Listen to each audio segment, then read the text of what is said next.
दोस्तों, मैं तुम्हें जो कहानी सुनाने जा रहा हूँ वह किसी भूतिया महल या पुरानी हवेली की नहीं है। यह कहानी है एक समर वेकेशन ट्रिप की, जहाँ धूप से ज़्यादा ठंडी हवाएं चलती हैं और एक ऐसी चीज़ जो वापस आई थी सिर्फ एक फ़ोटो के लिए। मैं पहले ही वार्निंग देता हूँ, यह कहानी अकेले मत सुनना।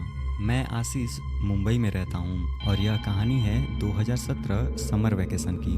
मैं और मेरे दो दोस्त रितेश और कुणाल शिमला के एक गांव में गए थे, एक प्राइवेट होम स्टे में। शहर की गर्मी से बचने के लिए प्लान बनाया था, पर जो मिला उसके लिए कोई तैयार ही नहीं था। वह होम स्टे एक पुराने स्टाइल की हवेली थी, पहाड़ों के बीच और जंगल के किनारे। ओनर ने बताया था कि उनका परिवार बहुत टाइम पहले ही शिफ्ट हो चुका है।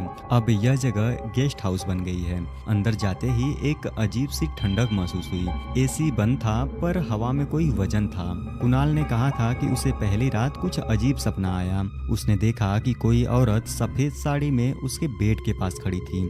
रितेश हंस पड़ा और बोला, वेकेशन में हॉरर ड्रीम्स फ्री में मिलते हैं। पर मुझे भी उस वक्त एक और चीज चुभी, एक पुराना कैलेंडर जो कि अभी भी सन 1996 का था।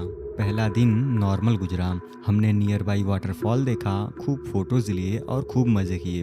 पर जब रात को हमने उन्हीं फोटो को फोन में चेक किया तो एक फोटो में हम तीनों के पीछे एक छोटी सी लड़की खड़ी थी। कुणाल बोला शायद कोई टूरिस्ट होगा, पर उस जगह पर हम तीनों के अलावा और कोई नहीं दिखा था। उस रात मुझे लगा कि कोई मुझको घूर रहा है।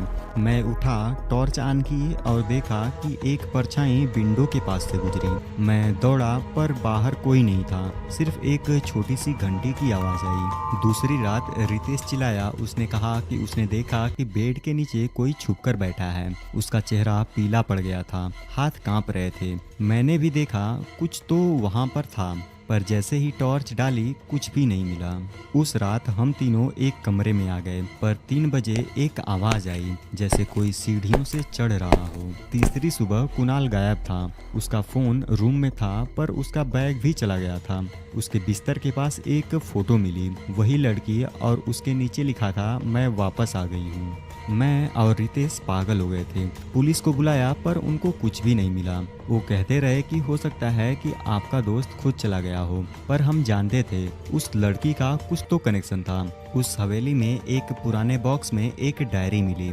एक छोटी लड़की मीनल, जो कि 1996 में इसी घर में आई थी वेकेशन पे, और एक दिन जंगल में कहीं खो गई और फिर कभी नहीं मिली। डायरी में लिखा था, मैं हर साल जुलाई में वापस आती हूँ क्योंकि मुझको भी वेकेशन चाहिए। और इस बार कुणाल उसके साथ चला गया।